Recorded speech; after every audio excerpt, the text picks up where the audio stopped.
পৌর পার্কের এই উন্মুক্ত মঞ্চে গতকাল জাতীয় নাগরিক পার্টির কেন্দ্রীয় নেতৃবৃন্দ এই মঞ্চে যে বক্তব্য দিয়ে যাওয়ার পর এই স্থানীয়দের বা স্থানীয় আওয়ামী লীগ নেতৃবৃন্দ বা কর্মীদের দ্বারা যে হামলার শিকার হন, যার ফলশ্রুতিতে এখানে যে মঞ্চের উপর যে কার্পেটটি দেখতে পাচ্ছেন, কার্পেটের বেশিরভাগই পুড়ে ছাই হয়ে গেছে।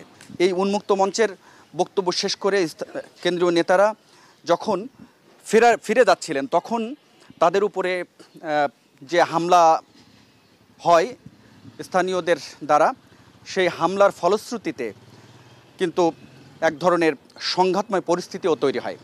আইনশৃঙ্খলা বাহিনীকে লক্ষ্য করে ইটপাটকেল এবং দেশীয় অস্ত্রপাতি নিয়ে যে সশস্ত্র অবস্থান ছিল স্থানীয়দের, সেই অবস্থানকে কেন্দ্র করে ব্যাপক সংঘাতময় পরিস্থিতি তৈরি হয়।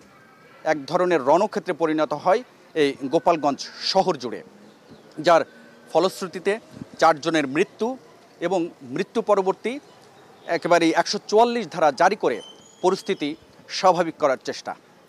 একদিন পর সকাল থেকে দিনভর এই কারফিউ জারি থাকবে, অর্থাৎ সন্ধ্যা 6টা পর্যন্ত। এই কারফিউ এর কারণে গোটা শহর এক ধরনের স্থবির পরিস্থিতি তৈরি হয়েছে, থমথমে পরিবেশ। আইনশৃঙ্খলা বাহিনী, বিশেষ করে বিজিবি, পুলিশ, র্যাব, তারা নানা ধরনের তৎপরতা বা তাদের যে টহল সেটি অব্যাহত রেখেছেন।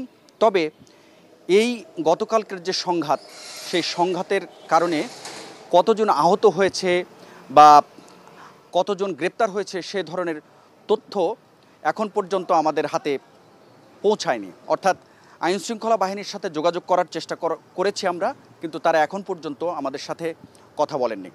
তো সব মিলিয়ে গোপালগঞ্জ শহরের সামগ্রিক পরিস্থিতি এই দ্বিতীয় দিনে, অর্থাৎ হামলার দ্বিতীয় দিনে, এই ছিল সবশেষ চিত্র।